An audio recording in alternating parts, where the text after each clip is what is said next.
Quran Allah mengatakan wa'budullah wa la tusyriku bihi syai'a wa bil walidaini ihsana. Sembahlah Allah, berbuat baiklah kamu kepada kedua orang tuamu.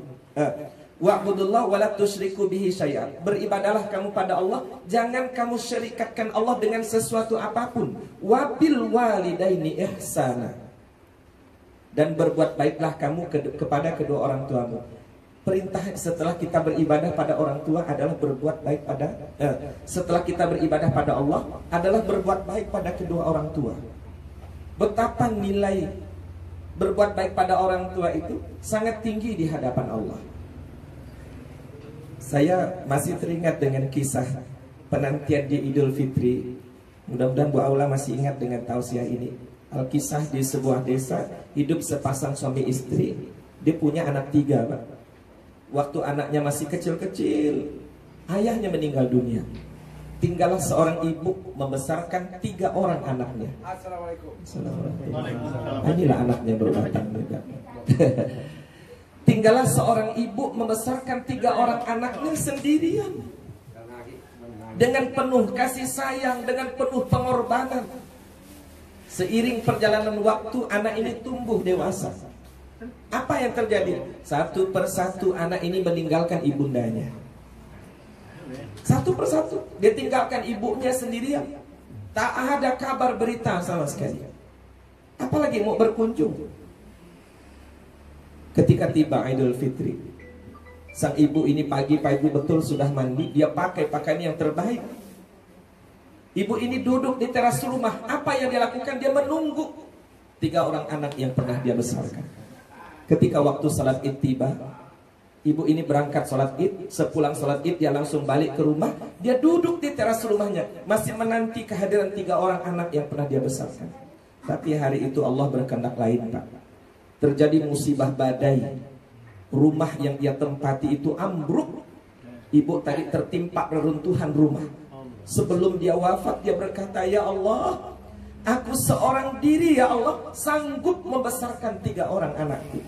Tapi 3 orang anakku, satu pun tidak ada yang sanggup membesarkan hati seorang ibunya. Ya Allah, ini sebuah filosofis yang falsafah yang luar biasa untuk kita semua. Maka bersyukur hari ini kita masih memiliki masih memiliki ayah, masih ada harapan surga yang bisa kita tunggu dari berbuat baik kepada kedua orang tua kita. Yang kedua, berbuat baik kepada orang yang belum pernah berbuat baik pada kita. Yang ketiga, berbuat baik kepada orang yang pernah berbuat salah kepada kita. Ini yang paling berat yang ketiga. Berbuat baik pada orang yang pernah berbuat salah kepada kita. Ini berat. Gampang ucapkannya Pak Ibu ya. Tapi melaksanakan berat. Berbuat baik pada orang yang pernah berbuat salah. Kadang kita kalau ada orang yang bersalah dengan kita, bisa balas kesalahannya kan? Belampang gitu ya. Masya Allah. Ini perbuatan baik yang sungguh luar biasa, yang pernah dilakukan oleh Rasulullah untuk dijadikan contoh pada kita. Kita sudah pernah berhaji, alhamdulillah. Kita pernah ke Mekah, kita pernah ke Madinah. Ya, bagaimana Rasulullah di Mekah dianiaya, dizolimi, dilempar dengan batu, dilempar dengan kotoran. Pernahkah kita baca dalam sejarah Rasulullah membalas keburukan orang-orang yang pernah menzolimi Rasul? Tidak pernah. Ya. Kalau Bapak Ibu mudah-mudahan nanti ada kesempatan lagi berangkat umroh, paling tidak Pak Haji Muslimin ya. Nah, karomnya masih tanggung jawab berangkat lagi. Ya. Pokoknya dengan urusan karom ya Bu, urusan karom. Nah, ini saya baru dapat kemarin 2019 Bu. Baru tahu saya sampai nangis saya di situ.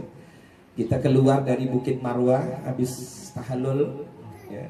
Keluar di situ ada mungguk kecil Bu yang tehelnya kotak-kotak kecil warna putih. Kata mutawib saya, Ustadz Iman Sah, Pak Jari, dia bilang, Pak Jari tahu nggak tempat yang Pak Jari duduk ini? Nggak tahu saya Pak Ustadz. Subhanallah, dia bilang, ini adalah rumah Khadijah Al-Kubra, rumah istri Rasulullah. Dari sinilah dulu Rasulullah berangkat ke Babus Salam, yang setiap hari Rasulullah dilempar dengan kotoran unta. Saya nangis Bapak Ibu. Ya. Setiap hari Rasulullah ke Masjidil Haram, masuk Abu Salam dilempar dengan kotoran unta. Ya. Tapi Rasulullah tidak pernah membalas keburukan orang tadi. Sampai orang tadi tidak pernah lagi melempar Nabi dengan kotoran unta. Ya kan? Rasulullah pun heran. Kata Rasulullah, kenapa hari ini tidak ada lagi orang yang melempar dengan kotoran? Tanya Rasulullah sahabat, kemana? Sepulan kata Nabi. Sakit wahai Rasulullah. Rasulullah balik ke rumah. Ngambil apa? Makanan. Ya. Diberikan kepada orang yang setiap hari melempar Rasul dengan kotoran unta. Ini berbuat baik pada orang yang pernah berbuat salah. Ya. Kita pernah ke Madinah. Di Madinah Rasulullah bukan tidak dianiaya. Rasulullah juga dianiaya. Terjadinya pertempuran Badar ketika Rasulullah sudah hijrah. Terjadinya pertempuran Khandaq ketika Rasulullah sudah hijrah. Terjadinya pertempuran Uhud. Kita semua sudah pernah ke Uhud ya Mbak? Ya Allah, sedih kita dalam perang Uhud itu.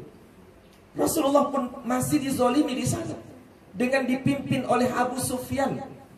Bahkan istrinya Abu Sufyan yang bernama Hindun, dia belah paman perut paman Rasulullah yang bernama Hamzah. Itu terjadi di Uhud. Dia kunyah-kunyah di hadapan Nabi. Nabi tidak pernah balas itu. Ketika terjadi Fathul Makkah, apa titah Rasulullah? Siapa yang masuk ke rumah Abu Sufyan, selamat kata Nabi. Dilindungi Rasulullah. Tidak pernah Rasulullah balas kezoliman yang pernah dilakukan oleh Abu Sufyan, Hindun dan keluarganya. Nah, ini yang berat nih Pak. Berbuat baik pada orang yang pernah berbuat salah kepada kita. Artinya apa? Rasulullah dalam hatinya tidak pernah menyimpan rasa dendam sedikit pun. Tidak pernah. Oleh karena itu, ini yang harus kita bersihkan dalam diri kita. Sifat-sifat yang tidak baik ini. Lebih-lebih kita sudah berpuasa dan Ramadan, masuk bulan Syawal ini. Mudah-mudahan betul-betul di hati kita ini yang tertanam adalah jiwa yang fitrah, jiwa yang taat pada Allah, jiwa yang berkasih sayang kepada sesama. Mudah-mudahan kita semua dicintai oleh Allah, dicintai malaikat Allah, dicintai makhluk-makhluk Allah. Dan kita berdoa mudah-mudahan apabila ini hadir dalam hati kita, yang ada adalah jiwa yang tenang. Mudah-mudahan sampai kita wafat pun dalam keadaan husnul khatimah. Amin ya rabbal alamin. Inilah barangkali yang dapat saya sampaikan. Mohon maaf bila terdapat kekurangan dan kekhilafan. Izin Pak Asbu, saya tadi dari WA grup tahun 2016 Pak Muslimin, dari grup kami hari itu jadi masih ditunggu di kampus.